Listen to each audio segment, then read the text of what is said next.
సైకాలజీలో ఒక ఆసక్తికరమైన సబ్జెక్టు గుర్తొచ్చింది. దాన్నే రాషమాన్ ఎఫెక్ట్ అంటారు. సో రాషమాన్ ఎఫెక్ట్ అంటే ఏంటంటే 1950లో ప్రపంచ ప్రఖ్యాత జపనీస్ సినిమా పర్సనాలిటీ అయినటువంటి అకీరా కురసోవా నిర్మించినటువంటి very prominent popular award winning film ఇది. రాషమాన్ అంటే జపనీస్ భాషలో డిస్ప్యూట్, భిన్నమైన అని అర్థం. సో ఈ రాషమాన్ ఎఫెక్ట్ అనేది ఆ సినిమా ఆధారంగా, రాషమాన్ అనే సినిమా ఆధారంగా ఇది వచ్చింది. అసలు అందులో ఏంటి అంటే ఆ సినిమాలో actually it's based on a short story, అంతకుముందు రాసిన ఒక కథ ఆధారంగా. సో ఈ రాషమాన్ సినిమాలో ఏంటంటే ఒక వుడ్ కట్టర్, ఒక కట్టెలు కొట్టుకునే వ్యక్తి, ఆయన భార్య అడవిలో వెళ్తే వారి హత్య జరుగుతుంది. ఐ విట్నెస్ను విచారిస్తుంటే 4 సాక్షులు, మేము చూసామని చెప్పిన 4 సాక్షులు 4 రకాలుగా చెప్తారు. వారు కావాలని ఎవరు అబద్ధం ఆడరు, వాళ్ళు నమ్మిందే వాళ్ళు చెప్పారు, వాళ్ళ దృష్టికోణం నుంచి చెప్పారు. ఆ భిన్నమైన దృక్కోణాలు అంటే ఒకే ఈవెంట్, ఒకే సంఘటన మనము చూసేది ఒకటైనా అది భిన్నమైన వ్యక్తులకు భిన్న రకాలుగా భావన కలుగుతుంది. అంటే event may be the same, reality may be the same, వాస్తవం ఒకటే ఉండొచ్చు, కానీ దాన్ని చెప్పేవారు వారి పాయింట్ ఆఫ్ వ్యూ నుంచి, వారి పర్స్పెక్టివ్ నుంచి చెప్తూ ఉంటారు. ఈ మధ్య దంపతులు నా దగ్గరికి వచ్చారు, తెలిసిన వారు. వారి ఇంట్లో ఏదో కుటుంబంలో గొడవలు అవుతున్నాయి, మీరేమైనా కాస్తంత స్వాంతన చేకూర్చి పరిష్కరిస్తారేమో అని నా దగ్గరికి వచ్చారు. నేను ముందు మాట్లాడకుండా ఇద్దరి వర్షన్స్ విన్నాను. ఇంట్రెస్టింగ్ నా ఎక్స్పీరియన్స్ ఏంటి, ఇద్దరు పూర్తి భిన్నమైన వర్షన్ చెప్పారు. ఇద్దరు వర్షన్స్లో కూడా సేమ్ ఈవెంట్, ఒకే పరిణామం, ఒక అంశం పైన గొడవైంది. ఎందుకు గొడవైంది అన్నప్పుడు ఇద్దరు వ్యక్తులు 2 రకాలుగా చెప్పారు. సో ఒకే అంశము కానీ ఒకే రియాలిటీ, కానీ ఇద్దరు డిఫరెంట్ పర్స్పెక్టివ్ ఇచ్చారు. వారి పాయింట్ ఆఫ్ వ్యూ నుంచి మాత్రమే వారు చూశారు. మనం చూసేది ఒకే దృశ్యాన్ని కావచ్చు, కానీ దాన్ని మన నేపథ్యంని బట్టి భిన్న రకాలుగా చూస్తారు.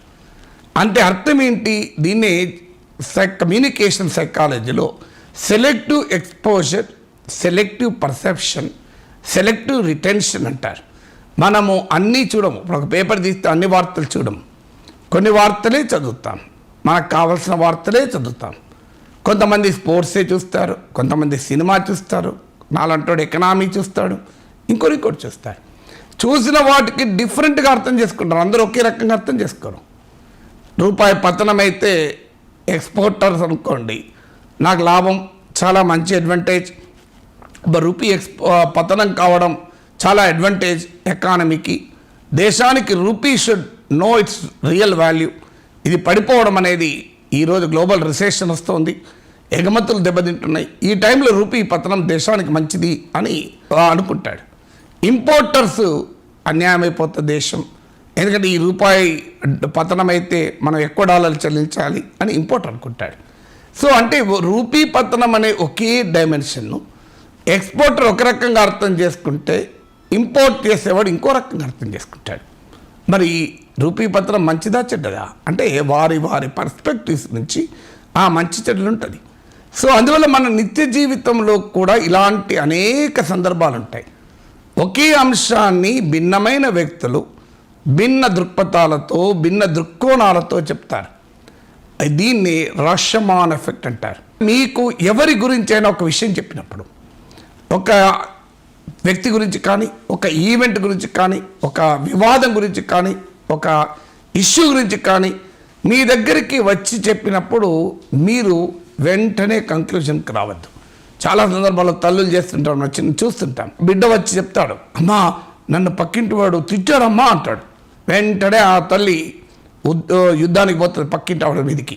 ఏంటి మీ వాడిని కంట్రోల్లో పెట్టుకోడు, మీ వాడు ఏమనుకుంటాను, మీరే పిల్లల పెంపకం తెలవాలి మీకు అని పోతారు. కానీ ఆ తల్లి అర్థం కాదు, నా బిడ్డ చెప్పిందే రైట్ అనుకుంటుంది, ఎందుకంటే బిడ్డ మీద ప్రేమ. కానీ ఆ బిడ్డ తప్పు చెప్పచ్చు వర్షన్, కానీ అందుకే ఒక్క సెకండ్ ఆలోచించి ఆ బిడ్డను కూడా పిలిచి, పక్కింటి బిడ్డను పిలిచి, నాన్న ఏమైంది, మీరు ఎందుకు కొట్లాడుకున్నారు, అప్పుడు వాడి వర్షన్ కూడా మీకు తెలుస్తుంది. 2 వర్షన్లు తెలిసాక మీ బిడ్డది రైటా వాడి బిడ్డది రైటా తేల్చుకోండి. కావాలనుకుంటే మీ బిడ్డ తప్పని తేల్చినప్పుడు వాని పక్కింటి వాడు ముందట వినేమనకుండా కనీసం యుద్ధానికి పోకుండా ఉన్నా చాలు. సో అందువల్ల ఎవరి దృక్పథము వారిదే తప్ప, అందుకే రామకృష్ణ పరమహంస అంటాడు, భగవంతుడు ఒక్కడే కానీ చేరుకోవటానికి దారులు వేరు అంటాడు. So god is one, there may be different paths to reach that god అంటాడు. అందువల్ల there are different ways of looking at god అని మన తత్వశాస్త్రం ఎందుకు చెప్పింది. సో ద్వైతము, అద్వైతము, విశిష్ట ద్వైతము, ఇన్ని రకాల తాత్విక చింతనలు ఎందుకు పుట్టాయి? ఇది ఆర్గ్యుమెంటేటివ్ ఇండియన్ అంటాడు అమర్త్య సేన్. అంటే భారత నాగరికతలోనే తాత్విక చింతనలు, ఇన్ని భిన్నమైన తాత్విక చింతనలు ఎందుకు విలసిల్లాయి? సో అందువల్ల మనకు అర్థం కావాల్సింది, ట్రుత్ అనేది ఒకటే ఉండొచ్చు, కానీ దాన్ని చూసేవారి దృక్కోణాల బట్టి దాని వివరణ, వ్యాఖ్యానము మారిపోతుంది. అందువల్ల మన నిజ జీవితానికి రోషమాన్ ఎఫెక్ట్ను అన్వయించుకునేటప్పుడు మనము జాగ్రత్త పడాల్సింది ఏంటి అంటే, we should know what that a reality may be the same, there may be different ways of looking at the reality. అందుకొరకు ఒక అంశం పైన అవగాహనకు వచ్చే ముందు, అంచనాకు వచ్చే ముందు, మీకు నచ్చిన వ్యక్తి చెప్పాడని నమ్మకండి, ఈవెన్ నాగేశ్వర్ చెప్పినా నమ్మకండి. ఇది నిజమా కాదా మీరు అధ్యయనం చేయండి.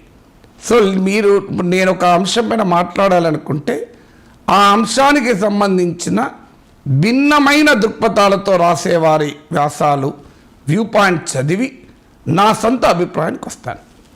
అందువల్ల మీరు కూడా ఒక అంశం పైన ఎవరో ఏదో చెప్పారని, వాట్సాప్లో వచ్చిందని, ఫేస్బుక్లో పోస్ట్ అయిందని, తెలిసినవాడు అన్నాడని, నచ్చినవాడు చెప్పాడని నమ్మకండి. అన్ని రకాల అభిప్రాయాలు విని మీ అభిప్రాయానికి రండి. అప్పుడు మీరు ఈ రోషమాన్ ఎఫెక్ట్ ప్రభావం నుంచి బయటపడతారు.